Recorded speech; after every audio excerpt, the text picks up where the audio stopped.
how does that translate to the work that you're doing now with the Dahlias? Like you said, you went from office and some noisy conferences and things like that. Now you've got peace and serenity in the fields Yes. and doing that. And there's an interesting story between the mining museum and you, which is like Like it's like what? a double take on what? How do flowers and the mining museum come together? Yeah. Yeah, how does I've it been on, compute? yeah, yeah. I've been on the board off and on of the mining museum since about 2012. And so the museum is this wonderful nonprofit right off the interstate and Northgate Boulevard, right across from the Air Force Academy. It's been there for 50 years. A lot of us in town have never been to it. Right. So it's such a neat place to go, not just to learn about mining, but also just Colorado history in general, right? I mean, Colorado was put on the map because of mining. Right. And so I had been coming in and out of that building and coming off and on that 28 acres for a decade.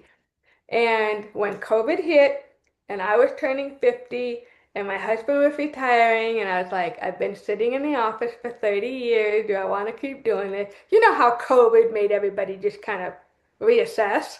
Yes. And at that time, I had just started growing the dahlia and fell in love. And in the middle of the night, I got a really crazy idea. I love those crazy idea moments. Oh my gosh. I mean, I was in the middle of the night and it took my breath away. And I'm like, you want to do what? You want to have a flower farm in the middle of a cosmopolitan city, 7,000 feet up? What are you, a nut? He's like, yeah. So I told my husband, and he's like, oh my gosh. But the well water at the mining museum is not being used. It wasn't being used by the museum. It's got 28 acres. And I'm a retired nonprofit fundraiser. So I'm always thinking about how organizations need to bring money in. Right. And I think it was just the universe telling me the mining museum needs a new fundraiser.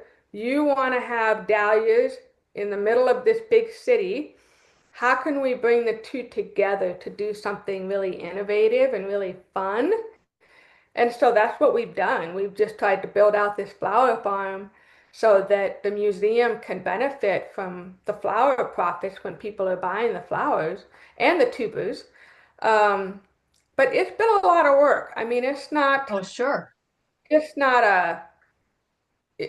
let's just put it this way.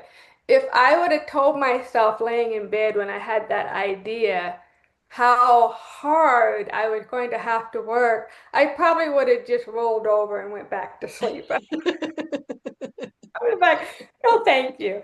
Because it's hard work out there. You know, you're weeding and you're watering and you're digging and you're cutting and you've got to walk all over. And I mean, my husband is very thankful that he lost 15 pounds ever since I started to farm because, it's not easy work, but it's beautiful work and people get so much joy out of seeing the dahlias, especially here because they're not used to seeing it. Right. And so that's what makes it all worthwhile when you can see people's joy Yeah. seeing a product that you're not just going to get anywhere, right? It's kind of a Right. unique thing to buy here. So, Right. yeah, And right now, I think they're growing, but they haven't bloomed yet. Is that correct? that's true. It is what, July 10th? And I was hoping to have dahlias because I started them earlier, but we're probably about 2 weeks still, maybe three. They usually come the second week of August and go all the way until the first frost. What I love about the dahlia is it will continuously bloom on the same plant Oh, for months. oh So it's wow. not like a one and done type of flower. It's going to keep blooming and blooming and blooming. So you have to wait till like August, but then you have them all the way through the end of summer and into fall. And they're just so beautiful. They're a long-lasting flower. When you cut them, they go 5 to 10 days if you put them in water directly and keep them out of the heat and the sun. Flower food always helps. So they're a long-lasting product. They're diverse. You can put them with other types of flowers or just by themselves. I love sometimes just having one single dinner plate, they're 12 inches. Oh, And yeah. gosh, I just want to have that sitting there by itself so I can look at it.